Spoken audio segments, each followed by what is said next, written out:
Discipline Priest gets a reputation for being one of the hardest healers, but this guide is going to make it easy. I'm going to go pretty quickly through all the core moves and concepts to get you into dungeons and delves as fast as possible. Tooltips will be enlarged in the top right. Follow along and pause if you need to. My name is Bowser the Healer. Down below is my intro talent import. Let's get you into Discipline Priest. Discipline Priest heals by doing damage. Your ability to heal without damage is extremely limited, but with a balance of setup and blasting damage, you can heal just about anything other than a disaster. Atonement is your mastery, but it's also a passive in your spellbook that grants you healing. Targets you give atonement to get mastery extra healing and shielding from you. Targets with atonement are also healed from your damaging spells for 70% of the damage done before scaling, 35% in raid. And this isn't some scaled healing like with Mistweaver. Every target gets the same amount of healing from atonement, whether it's 1 atonement or 20 atonements, which is how raid healing works. Also, your healing with none of your damage cooldowns running is on the lower end, often lacking, but your healing during cooldowns can be absolutely out of this world powerful if you play it right. So let's start with the heals, as there aren't as many to go over. The first heal to talk about is Power Word Radiance. This move has 2 charges with an 18-second recharge. It creates a burst of light on the target that you select and heals that target and 4 nearby targets within 40 yards for a decent amount, but it also applies atonement for 70% of its normal duration. This also adds 2 penance bolts to your next penance, meaning you can do this healing move and then go right into a damaging move for some big AoE healing. Radiance is your primary use of getting atonement out, but you're not going to want to waste the charges back to back. Try to layer them so that you can get all of your atonement healing out of one of them, then cast another Radiance when you need to heal again, and start the process over again. If you cast Radiance back to back, that's usually an emergency, and then you're going to be stuck 18 something seconds without a Radiance. That can be a bit difficult to deal with. Renew is a simple heal over time, and it's not a very good one if I'm being honest with you. This will apply heal over time, but more importantly, this applies a full atonement to the target, as you can see here. So if you want to get out a couple of atonements before mechanic goes out, you can do so without having to use a Radiance charge. When we're referring to ramping, this is a part of the ramping process. Power Word Shield does the same thing. It applies atonement at full duration plus a couple of bonus seconds and is a shield you can put on the target. When you shield a target, it has like an extra buffer of health. This can make healing very useful. One of your solid go-to single target heals is to put a shield on someone and then hit them with a penance. That way they get the bonus atonement healing and they have a shield in the way, preventing some of the incoming damage so you can top them back up. Flash Heal is a very standard priest spell. You probably know this from Shadow or from Holy. It's just a quick cast that'll heal the target. It's chunky enough, it's fast enough, you'll use this whenever you can't catch up with your healing, but if you cast Flash Heal too many times, it'll start to make a pretty big dent in your mana bar. If you're ever running out of mana, you're probably over-relying on your Flash Heal. Remember, the more you can heal with atonements, the better. Your goal is to try to heal most of the dungeon with your atonements. Using Flash Heal to top people off or to fix small mistakes, or maybe one person took damage, well, then Flash Heal and Penance might be a good way to heal them. Also note that if Flash Heal is glowing, that means you have an instant cast Flash Heal available to you that will cost no mana. And furthermore, if you Flash Heal somebody else, you yourself will be healed, giving you and them atonement. So a quick way to get 5 atonements out is to Flash Heal one teammate and then put a Renew on the rest of them, maybe a Power Word Shield, and ta-da, you got 5 atonements out just a little bit quicker. Now let's talk about Penance. This is both a healing and a damaging move, so let's start with the heal.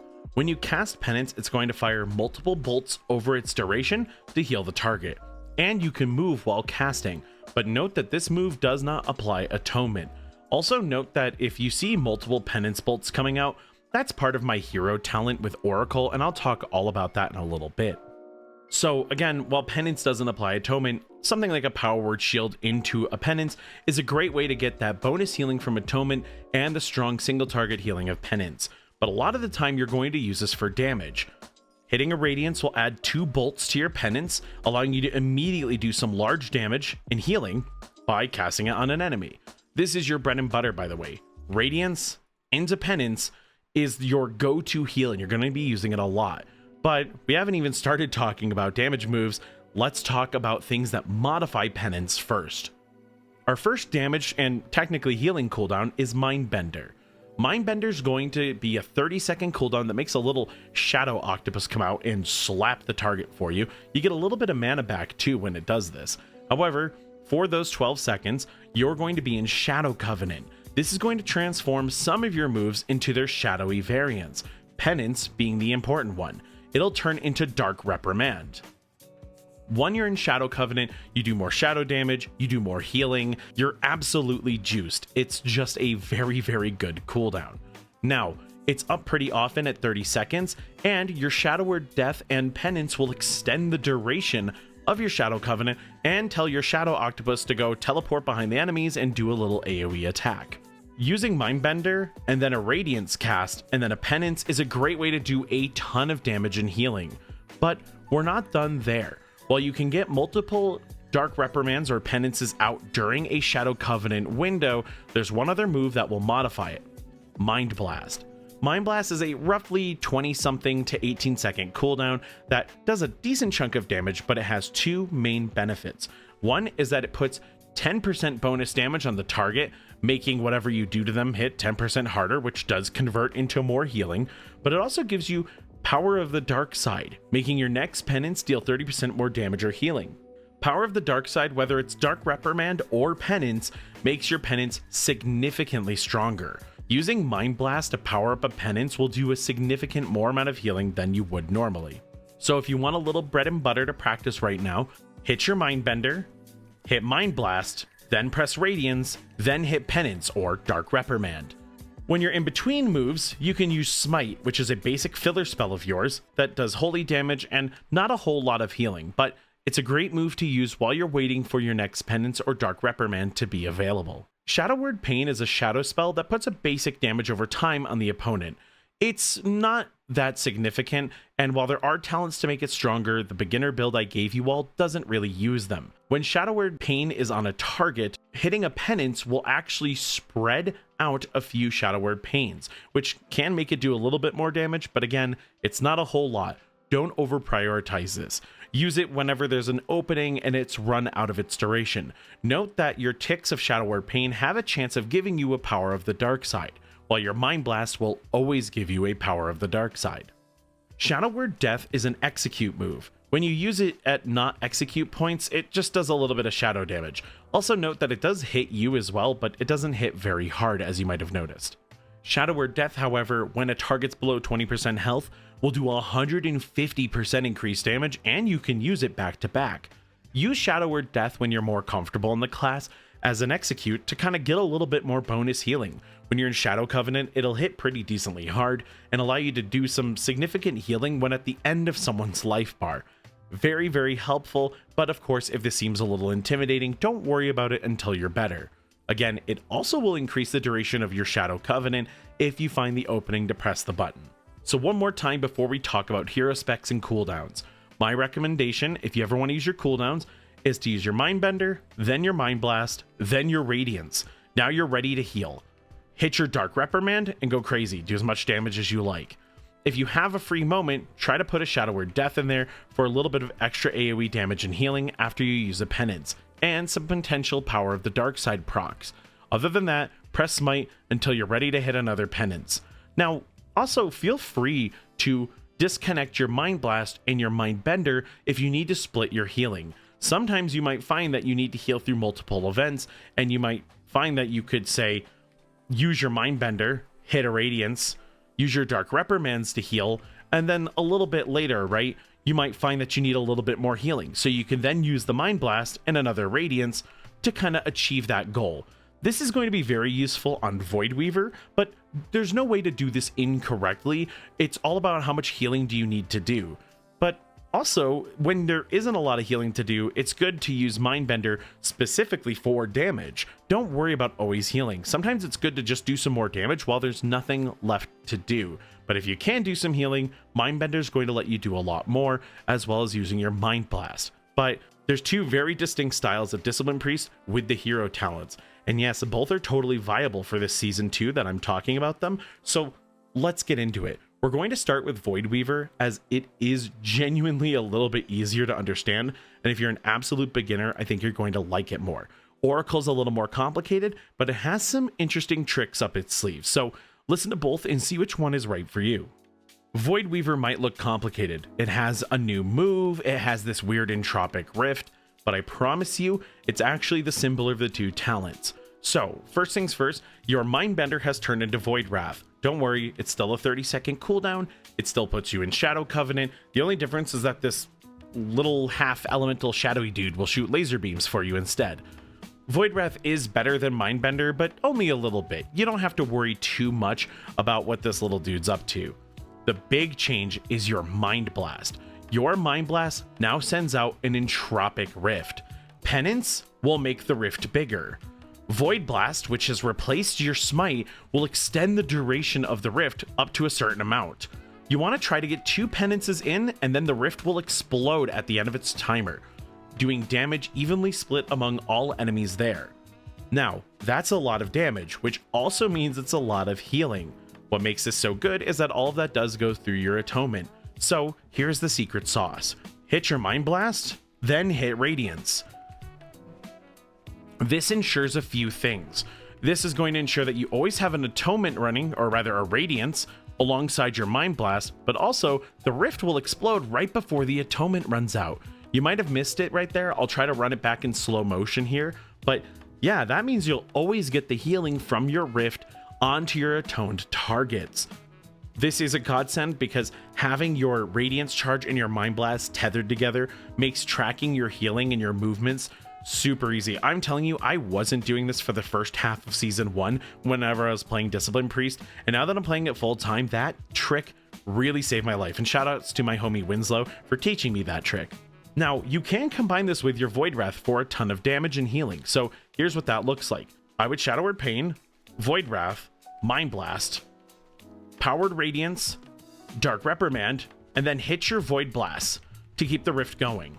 Try to sneak in one more penance before the end, and then it'll explode. And that is a ton of damage and a ton of healing that you did.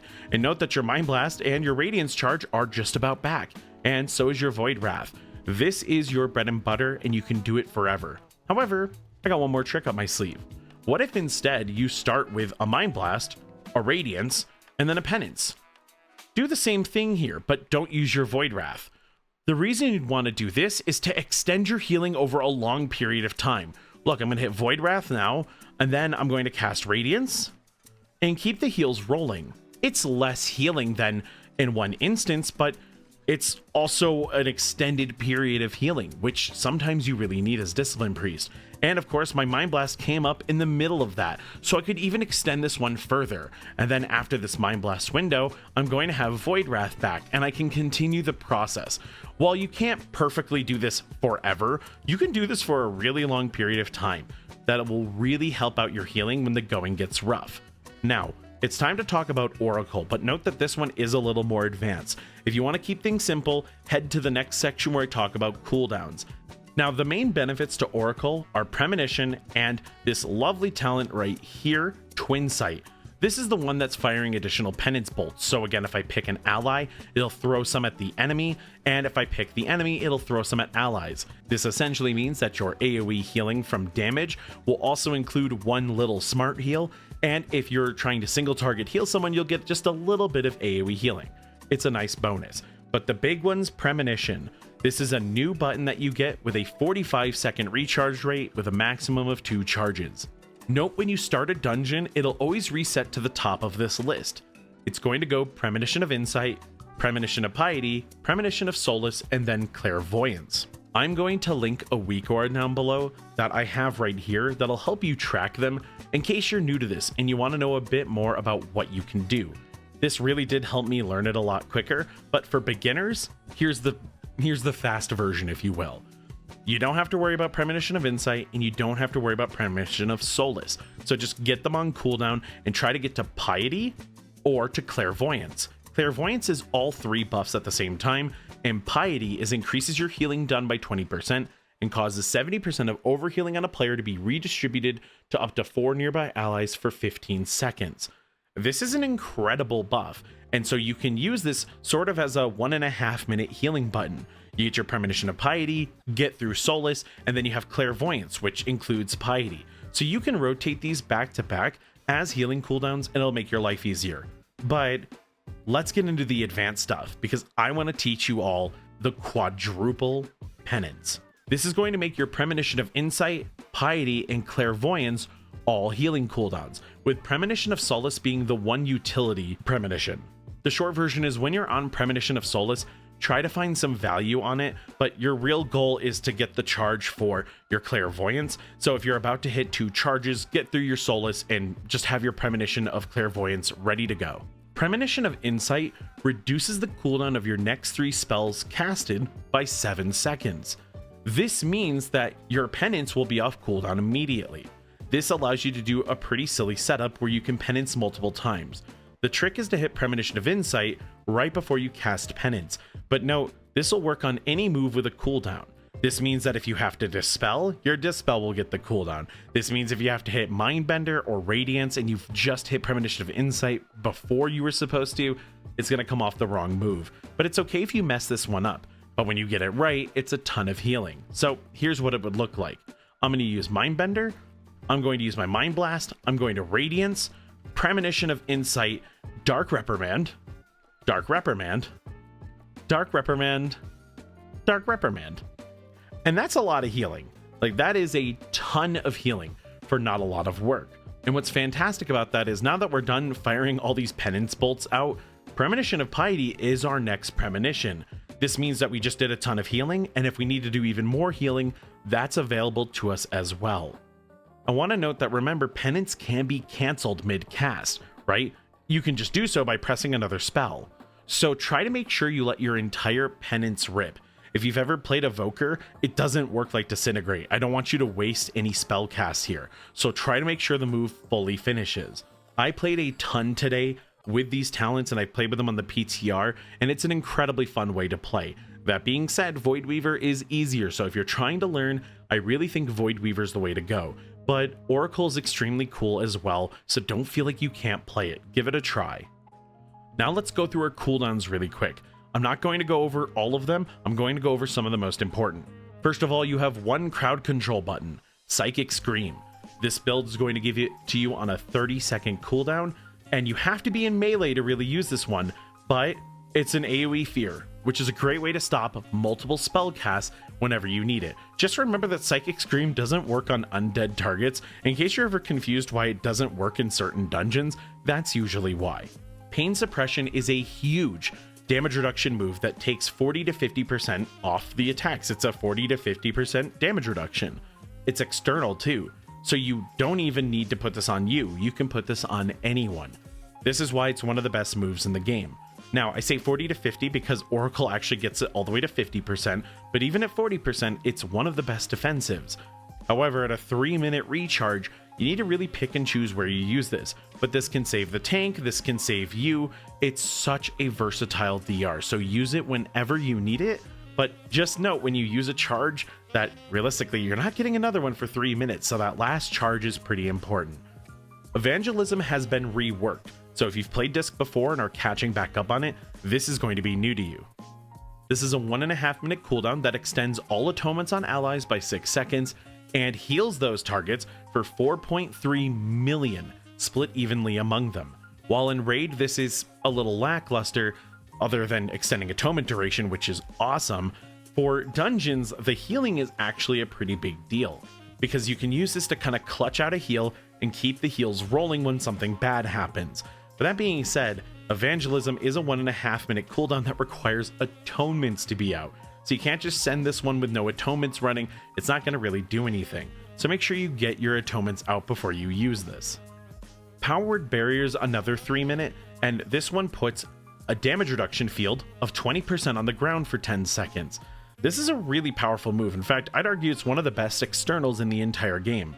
Unfortunately, not every pug in the world is going to run into it. So if you're really struggling with the randos in your dungeons, go for Luminous Barrier. This is just going to put an Absorb Shield for, it'll be roughly 1 million at my current item level of, I think I'm 633. But that being said, well, this isn't very good. It is better than not getting any value out of your barrier. So if you're ever struggling to get the barrier down and use it effectively, go for Luminous Barrier until you're better at Power Word Barrier. Power Infusion is one of the best cooldowns in the game. This is a 2-minute cooldown that will give the target a flat 20% haste for 15 seconds. Now, that is almost a Bloodlust, by the way, so that's a very powerful move. If you cast it on someone else, you yourself will also receive the buff. Power Infusion can be used like a healing cooldown, but realistically, it's most of the time used for damage. So, find a damage dealer in your group, and if they're blasting or you're about to start a pull, give it to them. Now, yeah, if you're really good at the game, you can time it with their cooldowns, you'll know the best specs to give Power Infusion, and you're going to be wrong and give it to somebody who doesn't really benefit from it every once in a while. But when you're learning, just use it. Trust me, it's more important to get used to using it than not using it at all. But that being said, there is research you can do if you want to know exactly who to give it to and who's the best target. There are even situations where you can save a tank's life with Power Infusion, but that's a very niche scenario. 99% of the time, I want to see this on a DPS. And of course, you give it to them, you give it to you. So sometimes I just give away my Power Infusion because I need to use it. But when you're in really high keys with groups, it's going to have an assigned place, a place where you as a group are going to want to use it. Okay, it's time for my favorite cooldown, Ultimate Penitence. This is a 4-minute. You may heal or damage with it. Note that it's very good at damaging enemies and healing allies with Atonement, but in a scenario where you need more raw healing throughput, healing with it is the way to go, but I like to use it for damage. Either way, it's a great heal. You're going to fly into the air with a shield for 100% of your health, and you're going to slam a bazillion damage. You're going to fire penance bolts onto multiple targets, healing or damage, depending on who you chose to target, and you're going to do a ton of damage and healing. Now, you also get to control yourself while you fly. So hit a Radiance, and then fly up into the air with Ultimate Penitence, and start to blast. This is a very cool move, and while it's usually used as an emergency heal, you can totally clear a mechanic with just this move. Just be careful, the limited movement is a good way to get yourself taken out, and I don't want to see you flattened because you wanted to use your uppies. But I love Ultimate Penitence, and it's a very core part of the kit now, so it's not even hard to get anymore, so it's important that everyone knows how to use it. And the movement on it is brand new. A couple of notes before we go. Discipline Priest's difficulty isn't in that it's hard to play. If you follow along, you've probably learned that it's not too complicated to learn, and once you learn the flow, it's pretty consistent. However, knowing when to use your moves is where it's difficult. So when you're starting, just use them as much as you like. Get comfortable with your cooldowns. But as you get into higher level dungeons and delves, you might go, hey, you know what? That move that's coming up in 10 seconds really hurts. I'm going to not press Mindbender until that move comes out. That way I have a way to heal through it. But once you start learning where those places are in dungeons, it's really not too difficult. The problem is that it lacks the throughput to heal through too many disasters in a row. So if your teammates or yourself make a lot of mistakes in a row, it can be hard to recover from.